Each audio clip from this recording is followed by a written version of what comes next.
안녕하세요. 국악을 통한 감성적 글쓰기를 맡고 있는 송인각입니다. 저에 대해서는 긴 얘기는 하지 않겠습니다. 이 분야가 사실은 많이 알려진 분야가 아니고 또 국악이라는 부분과 글쓰기하고 무슨 상관이 있겠냐 하시는 분들도 계실 겁니다. 하지만 인간의 감각 중에서 가장 중요한 것이 바로 국악이라는 사실을 알게 되면 이 국악은 뭐와 관계가 있냐면 기억과 뗄래낼 수 없는 불가분의 관계가 있어요. 그래서 모든 기억은 후각으로부터 시작되는 겁니다. 물론 시각적 기억도 있고 청각적 기억도 있습니다만은 후각적 기억이 가장 빠른 기억으로 이루어지기 때문에 그러한 부분들이 감각을 어떻게 일깨우고 그것을 그러한 감성을 이성적 판단인 글로 옮길 수 있는가를 연구해 본다면은 여러분이 글쓰기에 이 후각이 얼마나 중요한가를 알게 되는 겁니다. 저는 그동안 이 향기를 공부하기도 하고 국악 도시 디자인을 대학에서 강의도 하고 또 공간과 향이라는 주제도 강의도 하고 국악 아동 교육도 하고 있습니다. 그래서 여러 가지 책을 썼습니다만 특히 이 분야에서 글쓰기에 어떤 후각이 영향을 미친가를 대해서 오늘 설명을 해드리겠습니다. 사실 외국에서는 미국이나 유럽에서는 후각이라는 분야가 오래전부터 준비가 되어 왔고 발달이 되어 왔습니다. 그래서 국악 심리학, 국악 도시 디자인 이러한 분야들이 상당 부분 개발이 되어 있습니다만 우리나라에서는 아직 후각이라는 분야는 개코 정도 냄새를 잘 맡는 사람을 그 정도로만 인식하고 있기 때문에 후각에 대한 정의라든지 국악에 대한 기본적인 지식이 없는 상태입니다.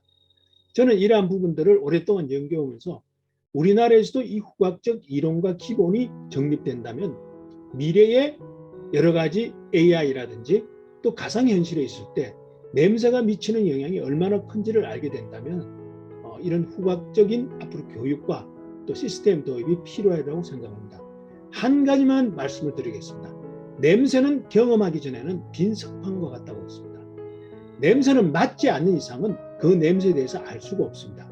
그래서 냄새는 적어도 우리가 그 냄새를 맡아서 기억해내고 있지 않는 한은 새로운 냄새가 오더라도 우리는 분간하지 못하거나 유사한 쪽으로 찾아가는 경우가 많습니다. 그래서 후각적 오류가 일어나기도 하고 후각에 대해서 정의를 못 내리는 경우가 많이 있습니다. 가령 예를 든다고 본다면은 두리안 냄새 하나를 두리안을 먹어보거나 혹은 냄새를 맡아본 사람의 경우에는 그 냄새에 대해서 분명히 두리안 냄새라는 것을 알게 되지만 많은 사람들은 그 냄새를 잘 모릅니다. 한국 사람들은. 그래서 그런 경우에는 방귀 냄새나 가스 냄새라는 것으로 표현합니다. 왜? 자기 기억하고 있는 후각의 여러 가지들이 유사한 것을 찾아가 보니까 두리안이란 정확한 것을 모르고 유사한 부분에서 그 냄새를 찾아가서 그 냄새를 인식하고 있다는 얘기예요. 그래서 우리는 이런 기억들을 다양한 기억들을 통해서 후각 기억을 정리해주면 많은 도움이 될 것입니다.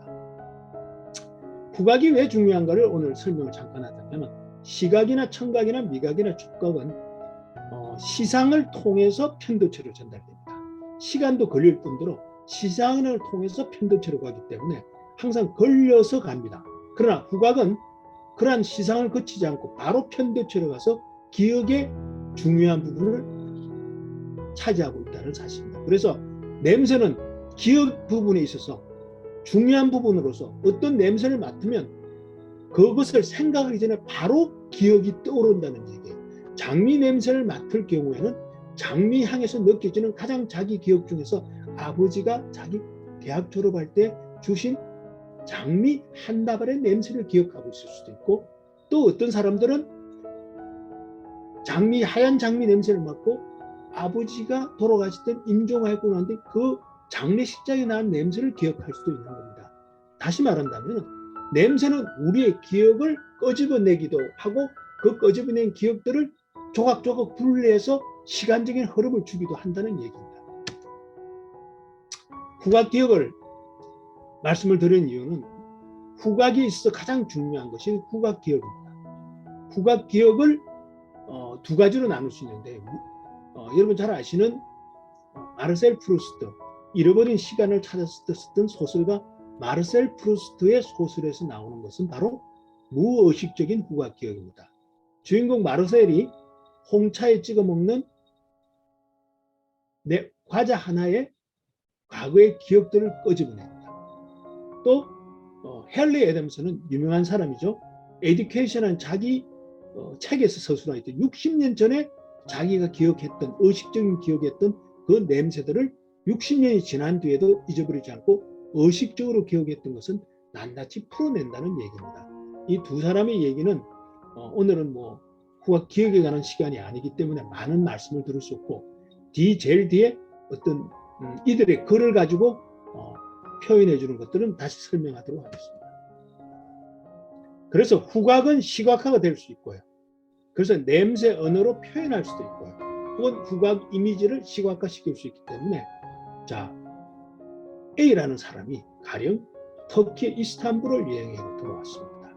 이들이 글을 쓰려고 펜을 댔을 때 제일 먼저 떠오르는 것이 이스탄불의 이미지가 아닙니다. 사실은 이스탄불에서 느꼈던 놀라운 냄새의 향연입니다. 그것들을 어떻게 글로 기록할 수 있는가의 문제입니다. 그런데 우리의 의식 자체는 이런 후각에 대해서 인정하고 있지 않기 때문에 그 냄새가 좋더라, 특이하게 나더라 하는 정도로 멈춰버리고 우리의 시각과 청각의 얘기들만 기록하고 있는 거죠.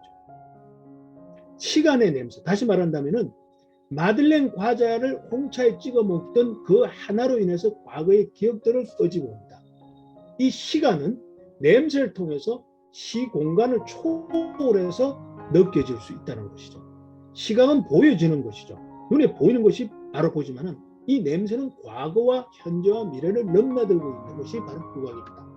가령 예를 들어 보겠습니다.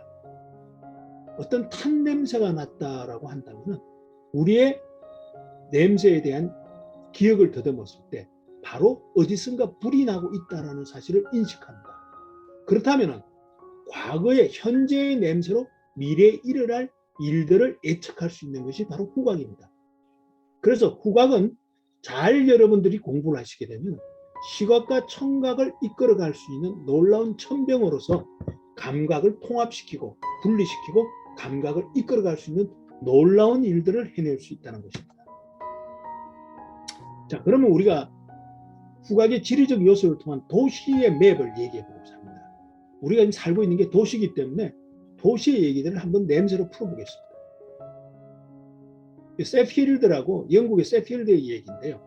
건축이나 도시계획이나 인테리어 디자인 같은 청각 공간 그리고 후각 경험 등으로 주어진 자극 생각과 함께 주로 시각적 주체로 운영되고 있습니다. 디자인이라는 것이 자, 냄새가 빛이나 소리, 분위기를 얘기를 생산하고 강력한 공간의 지각을 형성한다는 것입니다.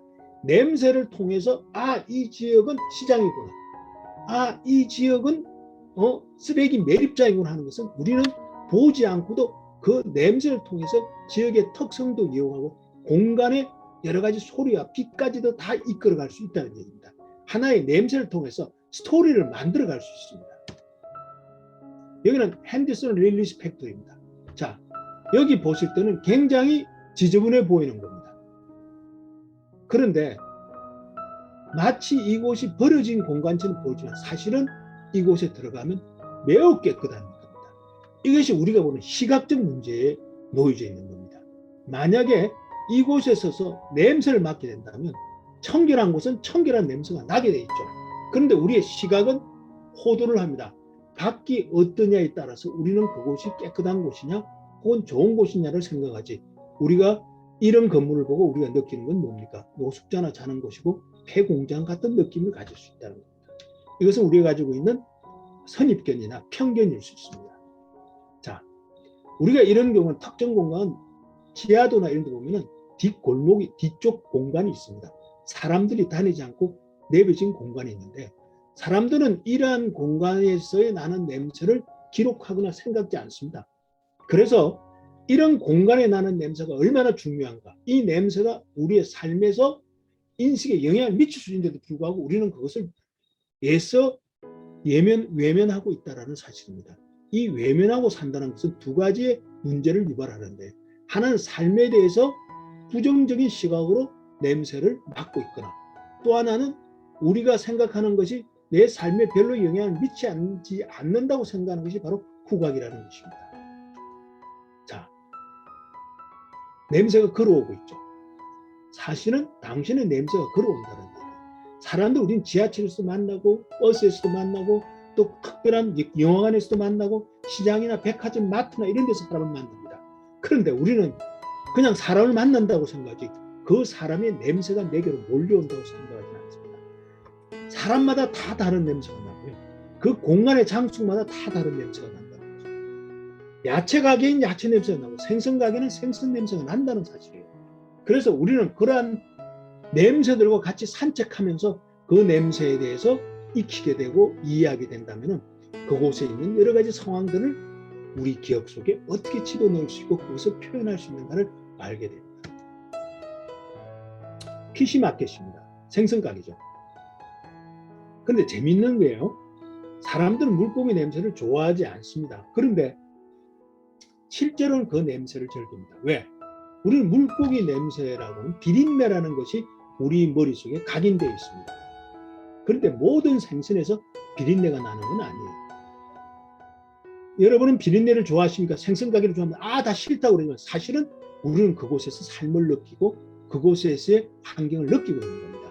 사실 시장에 다니면서 그런 어떤 생선 또는 해물 이런 걸 맡으면서도 그 냄새에서 정을 느끼게 되고 아련한 추억을 느낄 수 있다는 것은 우리가 냄새에 대한 편견을 버린다면 좀 더 우리의 생각이나 기억이 감성적으로 더 변할 수 있습니다. 여러분이 잘 아시죠? 러쉬라는 비누 가게죠. 온 백화점 이런 데서 한 군데씩 두 군데씩 있습니다. 이곳 지나가면 멀리서도 알아요. 왜 그런 냄새가 나냐면 합성향들을 많이 쓰기 때문에 냄새가 굉장히 독합니다. 그런데 우리는 그 냄새에 익숙해져 있습니다. 어떤 사람은. 왜 그러냐면은 우리는 냄새를 다양하게 천년의 향이 나든지 좋은 냄새하고 혹은 강한 냄새하고 이런 것들을 구별할 수 있는 능력을 가지지 못하고 있어요. 왜냐하면 후각으로 구별할 수 있는 훈련이나 후각 교육을 받지도 않고 자연에서 살지도 않았기 때문에 만약에 이런 얘기가 있습니다. 산에서 산 사람들은 웬만큼 흐리더라도 흐린 것을 느끼지 못한다는 거예요.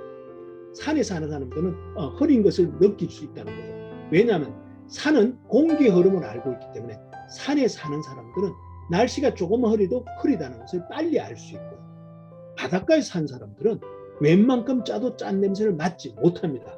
이 얘기는 뭐냐면 환경이 사람을 지배하는 것이 바로 냄새입니다. 그래서 이런 얘기가 있어요. 설렁가에 자란 아이들이 왜 성격이 나쁘냐? 그들의 냄새가 그들의 생각과 그들의 심성을 바꿔버렸다는 거죠. 좋은 냄새가 나는 곳에서 사는 아이들과 슬럼가에 있는 쓰레기 더미나 나쁜 냄새가 있는 아이들은 성장해가면서 이 냄새가 이들의 인성을 바꿔준다는 거죠. 그래서 우리는 가정에서 좋은 음식도 중요하지만 좋은 환경의 냄새들을 어떻게 가꿔주느냐도 우리의 삶을 윤택하게 할 수 있고 또 많은 것들을 이해할 수 있는 데 도움을 줄 수 있다는 겁니다. 그래서 후각은 사실은 건축의 어두운 면이라고도 합니다. 그래서 건축을 잘 만들고 싶지만 사실은 뒤에서 쓰레기됨이나 이런 어두운 면이 있듯이 냄새는 건축에 보여지는 것 이면에 숨어있는 냄새입니다. 콘크리트 냄새가 진동을 한다면 이건 좋은 방식의 건축은 아니에요. 근데 한때 콘크리트 노출로 해서 많은 건물들을 세웠습니다. 그럼 그 콘크리트의 냄새가 인간에게 어떤 유익이 있느냐? 없어요, 별로. 이런 것들을 사실은 건축에 있어서 많이 도입을 해야 하는 겁니다. 이런 어떤 쓰레기 더미의 얘기들, 그 다음에 도시에 왜 나무가 필요하고 이런 것들이 다양하게 필요한 건가? 세필드 스트리트를 지금 보여주고 있는데 도시의 나무들이 결국 뭐냐면 공기를 맑게 하고 환경을 깨끗하게 해서 이곳에서 사는 사람들은 좋은 냄새 속에서 살아가는 것을 보여주는 겁니다.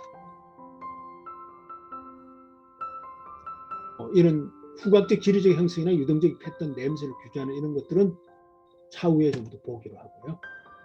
이제 중요한 후각적 감성 글을 통해서 우리가 비교를 해보겠습니다.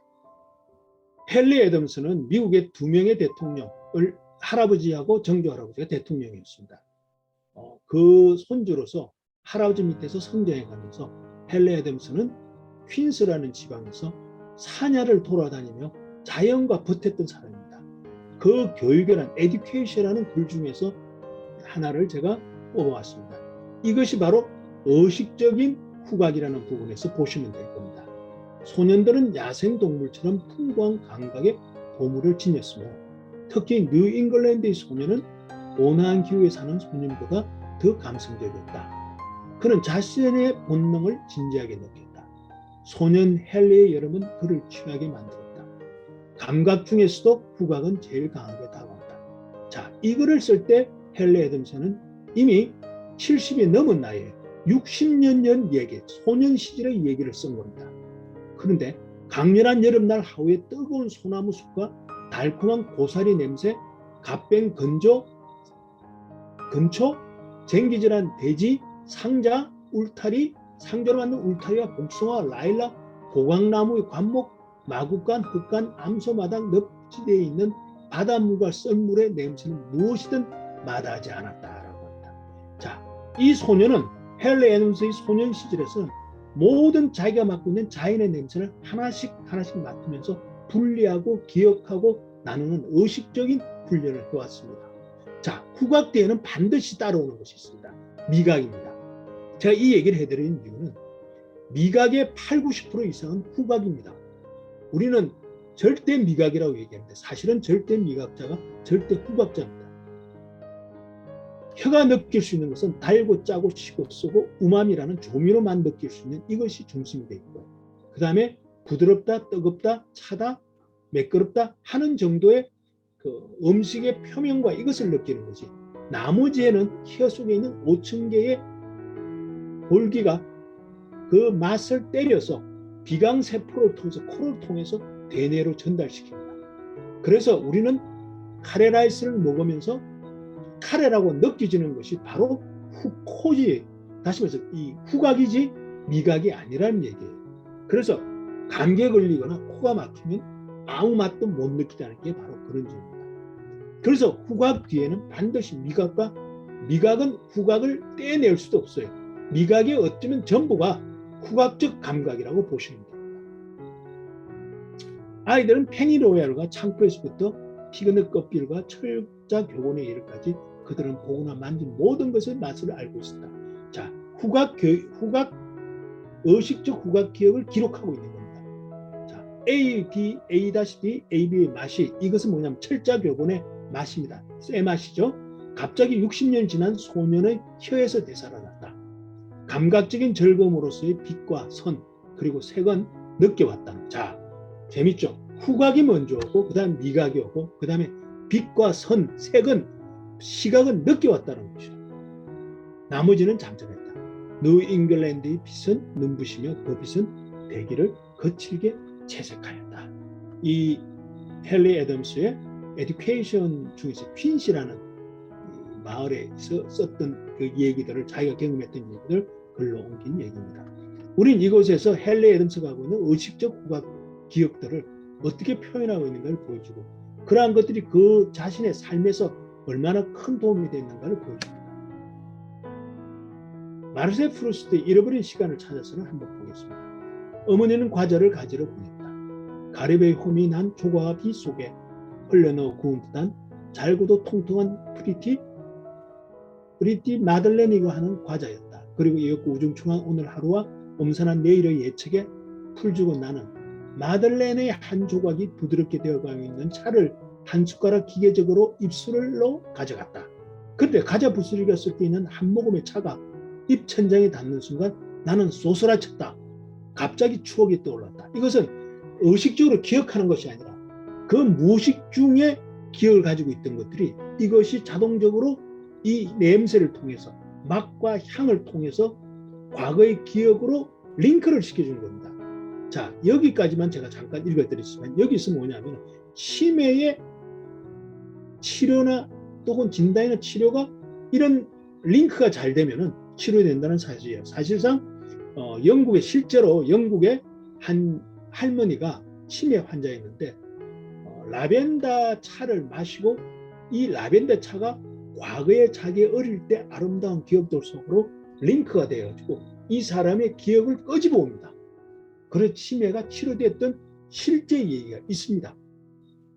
자, 그것처럼 이 무의식 기억 속에 있던 것들이 하나의 냄새가 매개체가 되어서 과거의 기억들을 이끌어내면 그 사이에 서로 방이다는 꽁부레가 두 개가 하나의 방으로 이어진다는 겁니다. 이 말, 그것은 콩부레 시절 주일날 아침 내가 레오니 고모의 방으로 아침 인사를 갈 때 고모가 곧잘 홍차나 보리수 옷을 달인물에 담그니 내게 주던 그 마들렌의 작은 조각의 맛이었다.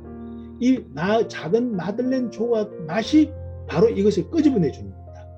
또 두 번째 건 한번 볼까요? 늙은 요리사가 가져둔 토스트 한 조각을 차에 적실 때 나는 제라늄과 오렌지 나무의 향기를 맡으며 행복이 주는 아주 특별한 빛을 경험할 수 있다. 사실상 우리나라의 작가들은 이 글을 쓰기 어렵습니다. 토스트 한 조각을 차에 적었을 때 나는 제라늄과 오렌지 나무 향기를 맡으며 행복이 주는 아주 특별한 빛을 경험할 수 있다.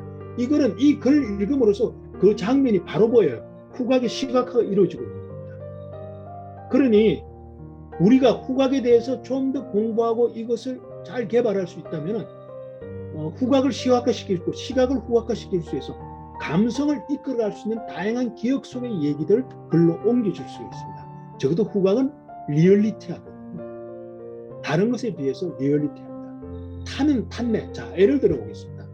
우리는 우유가 상했다라는 것을 입에 넣고 먹어보고 상했구나 하고 뱉습니까? 아니면 우유를 마시기 전에 코 끝에 댔을 때 벌써 상했다는 걸 알고 버립니다. 우리는 냄새로 모든 정체를 풀어가고 있습니다. 장자크 아노 감독이라고 프랑스 있죠. 이 감독이 썼던 그 영화 출연해 만들었던 것이 불을 찾아서라든지 혹은 에너미 앤 게이트. 자, 그리고 또 몇 가지 영화들이 많습니다. 그런데 거기서 우리가 놀라운 사실은 뭐냐면은 불을 찾아서 영화를 보면은 세 명의 원신이 등장하죠. 맨 꼭대기는 영성을 가진 원신, 영성가치. 그다음 두 번째는 지성적인 원신.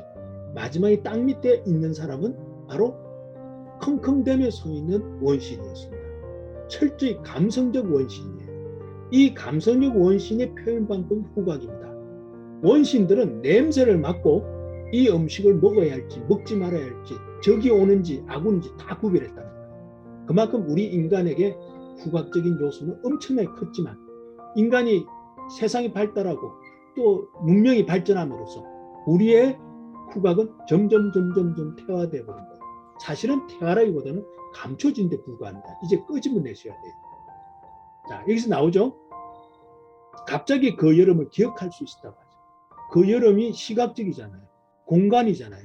이것을 우리는 토스트 한 조각에 차에 적었을 때 나는 제라늄과 오렌지 나무 향기와 이거 함께 어우러지는 겁니다. 내가 차에 적신 비스코트라는 말은 이 비스켓 같은 건데요. 맛보는 순간 내 앞에는 모호하고 무채색인 정원 풍경이 펼쳐지고 있다는 거예요. 다시 말해 과거의 기억들이 내 눈앞에 시각적으로 표현되고 있는 것을 보여주고 있습니다. 자, 이런 게르슨 케일러라고 많이 얘기가 나올 겁니다. 위비곤 호수 시절이라는 소설이 있습니다. 물론 가상적인 위비곤이나 호수에 대한 얘기인데 우리가 위비곤 여러 가지 위비곤을 가지고 위비곤 신드롬이라든지 위비곤 이런 게 있습니다만 오늘 그런 얘기를 할 건 아니고 이 사람이 게르슨 케일러가 바로 헨리 애덤스의 의식적 후각 기억에 대한 연구를 많이 하신 분이에요. 그래서 그의 소설은 후각적 요소를 집어넣어서 글을 쓰기 시작된 겁니다. 자, 한번 읽어보겠습니다. 한 아이가 앞에 있는 아스팔트 덩어리로 발로 차면서 아스팔트와 잔디 사이의 험한 진흙길을 따라 레이퍼의 식품정으로 천천히 걷고 있다. 이까지만 우리가 읽어도요 눈앞이 선해요. 아스팔트 덩어리를 발로 차고 우리는 아스팔트 냄새를 기억하고 있기 때문에 잔디 사이에 험한 진흙길도 기억하고 있기 때문에 그 냄새도 안다는 거죠. 아이는 네 블록을 지난 후 바로 아스팔트 덩어리에 홀딱 빠져 완전히 몰두하고 있다. 분젠 자동차 가게로부터 인도는 시작된다. 호수에서 불어오는 산들바람 우리는 보이죠. 지금 이것이 이 얘기는 뭐냐면 후각의 요소를 사용해서 우리의 모든 감각을 다 보여주는 겁니다.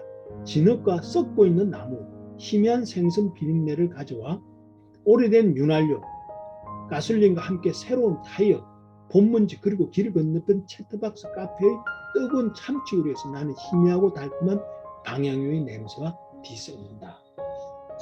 이 냄새의 표현으로 인해서 우리는 마치 새로운 세계로 들어간 듯한 글을 보게 되는 겁니다.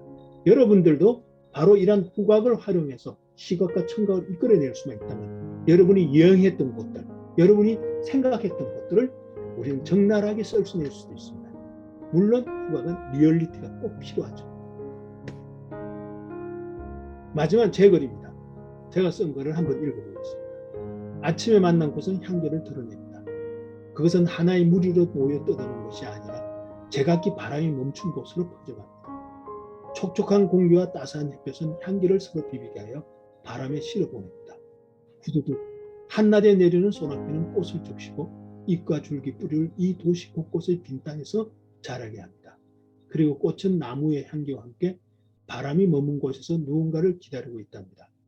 꽃은 향기로 사람의 마음을 여는 것이니까요. 자, 그냥 얘기입니다만은 우린 여기서 좀 더 향기를 통해서 우리가 그곳에 서 있는 우리의 모습을 볼 수가 있습니다. 이런 얘기를 했습니다. 사람들에게는 다양한 게 있습니다. 뱀의 굴에는 뱀 냄새가 나고 닭의 회에는 닭 냄새가 나고 그 다음에 돼지 우리에는 돼지 냄새가 난다. 어진 사람의 집에서는 향긋한 냄새가 있고 어리석은 사람의 집에서는 암울한 냄새가 납니다. 그런데 책상이나 병풍이나 사람이 어지냐 어리석냐에 따라서 그 집에 있는 모든 물건, 다시 말한다면 책상, 궤, 병풍 이런 것까지 냄새가 차이가 난다라고 얘기를 하고 있습니다. 이 글이 바로 비통이라고 쓰셨던 키척 제이중의 안에서 비통이라는 한 부분을 썼던 우리나라의 조선의 실학자 작가이신 해강 최한기 선생님의 글입니다만은 이 얘기가 무슨 얘기냐면은 결국 우리 사람의 냄새가, 나의 냄새가 내 주변의 냄새까지도 지배하고 있다라는 거죠. 그래서 나의 냄새는 두 가지죠. 실제 나는 냄새와 나의 생각과 나의 마음과 하는 냄새를 다 포함시킬 수도 있습니다. 자, 이거는 제가 한번 프로방스에서 읽던 얘기들을 한번 써봤던 글입니다. 오랜 운전에 지친 나는 가던 길을 멈추고 허기진 배를 채우기 위해 마을 곳곳을 배회하던 한낮의 시간, 갑자기 나의 후각이 민감하게 반응하고 있다는 걸 알았습니다. 언덕으로 향하는 골목길을 걷다 보니 걸음걸음마다 각기 다른 냄새가 곳곳을 스쳐갑니다. 길가의 나무와 풀, 오래된 집과 상점, 빵집의 바게트 냄새, 그리고 밀밭에서 불어오는 바람의 냄새와 길가에 아무렇게 버려놓은 야채에서 나는 썩은 냄새, 오래된 건물 외벽에서 나는 낡은 페인트 냄새. 나는 허기도 채우기 전에 그 모든 냄새에 익숙한 곳을 돌아다니는 낯선 경험을 하였습니다. 그곳에서 나는 작은 바람이 되었습니다. 이방의 마을을 아무런 목적 없이 떠도는 그런 바람 말입니다. 그리고 마을의 곳곳에 묻어있는 인고의 향기를 맡을 수 있었답니다. 제가 이것은 실제 경험했던 얘기를 글로 옮긴 겁니다. 어느 프로방스 그라스에서 다시 니스로 가는 중에 길을 잘못 들여서 샤넬 공장으로 돌려서 액상 프로방스 쪽으로 들어가면서 저는 이 얘기를 쓰기 시작했습니다. 우리가 생각할 때 냄새가 단순히 맡고 끝나는 문제가 아니라 이 후각적으로 이해하기 시작하면 저는 깊은 공부와 많은 공부를 하기를 원하지는 않습니다. 그러나 후각적 개념을 이해하고 기본적인 생각만 가지고 이 후각은 여러분의 손끝을 다르게 만들 수 있습니다. 어느 곳에 제주도의 얘기를 냄새를 통해서 글을 쓰기 시작합니다. 그런데 냄새의 글을 쓰는 것이 아니라 냄새를 통해서 후각의 기억들을 끄집어서 그를 시각과 청각의 단어로 표현해주고 언어로서 표현해주면서 여러분들은 후각을 통해서 감성적인 글쓰기를 할 수 있는 겁니다. 이 훈련이 되면은 여러분이 창작할 수 있는 다양한 글들, 소설도 쓸 수 있을 거고 다양한 글들을 쓸 수 있을 겁니다. 후각은 여러분 생각하는 만큼 하나의 냄새로 끝나는 것이 아니라 여러분의 모든 감각을 이끌어가는 겁니다. 성경에도 나왔죠. 사람을 만들 때 흙으로 빚은 다음 코에 생기를 불어넣으니 살아있는 영이 되었다고 했습니다. 코는 생명의 통로이기 때문에 후각은 여러분의 생명을 연장시키고 여러분의 생명을 이어주는 겁니다. 이 후각을 통해서 여러분의 글짓기가 제대로 되었으면 좋겠습니다. 감사합니다.